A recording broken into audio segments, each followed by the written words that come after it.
ये जो decision election commission ने दिया है उसका मैं स्वागत करता हूं। विनम्र से ये उन्होंने दिया हुआ डिसीजन हम स्वीकारते हैं और उसका स्वीकार करते हैं। और हमारा जो पार्टी का नाम था, पार्टी का सिंबल था, पार्टी का फ्लैग था, वो सभी हमारे लोगों के साथ उन्होंने डिसीजन जो दिया उसमें बारे में हम बहुत खुश हैं। उनको भी हम धन्यवाद देना चाहते हैं। Well, I express satisfaction that the Election Commission has finally taken a decision. We were hoping for an early resolution.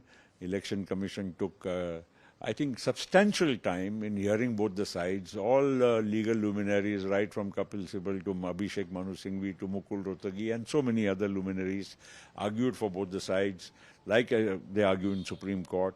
There were detailed arguments, lots of statements, lots of papers, and on the basis of that, the Election Commission has passed a very detailed order. अगर आप supreme court का order देखें तो supreme court के order में ऐसा लिखा हुआ है कि एमएलए का नहीं हो सकता, वो पार्टी का होना चाहिए।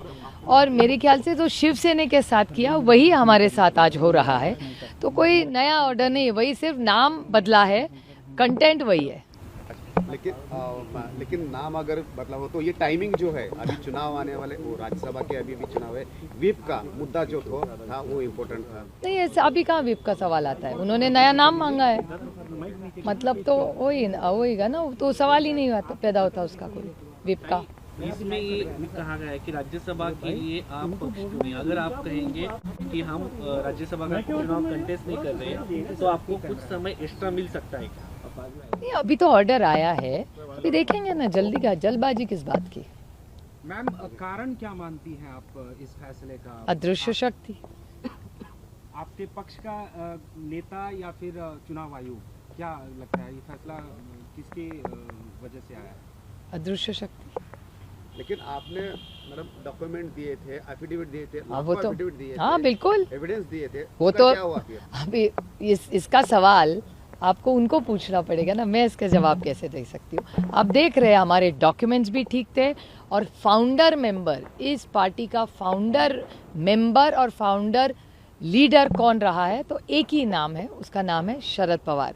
बच्चा इस देश में, कश्मीर टू कन्याकुमारी, किसी से भी पूछो एनसीपी किसकी है तो शरद पवार का ही नाम लेगा। लेकिन ठीक है, माहौल कुछ और है, अदृश्य शक्ति इस देश में है जो ये सब कर रही है। ठीक है, लड़ लेंगे यार, कौन सी बड़ी बात है, हम लोगों में जाएंगे।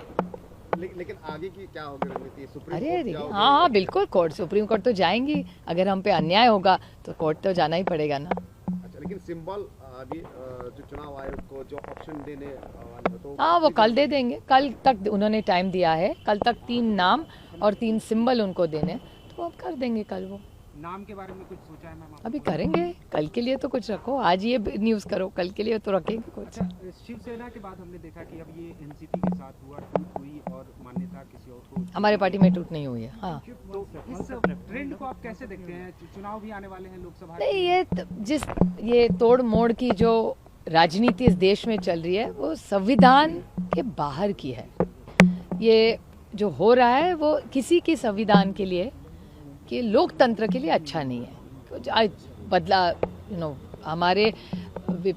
हमारे व्यूज़ अलग हो सकते हैं, लेकिन चर्चा तो होनी चाहिए। और जिस तरह से आइस, इनकम टैक्स, सीबीआई और ईडी का यूज़ इस सरकार में हो रहा है, देश कश्मीर टू कन्याकुमारी पार्टियां तोड़ी जाती है, फैमिलीज तोड़ी जाती है, तो आइस, इनकम टैक्स, सीबीआई और ईडी से ये होता है। लेकिन अभी ये ट्रेंड चल रहा है इस देश में, तो इसके खिलाफ लड़ना पड़ेगा। आप लोगों के पास कानूनी रूप से चुनाव आयोग या फिर कोर्ट की अगर बात करें, क्या विकल्प बचता हुआ नजर आ रहा है? नहीं, हम तो कोर्ट जाएंगे, हमारा पूरा विश्वास है हमको क्योंकि ये सुप्रीम कोर्ट का निर्णय क्या है, उनका कहना है कि इलेक्टेड मेंबर्स, एमएलए का स्ट्रेंथ हो ही नहीं सकता, पार्टी ऑर्गेनाइजेशन।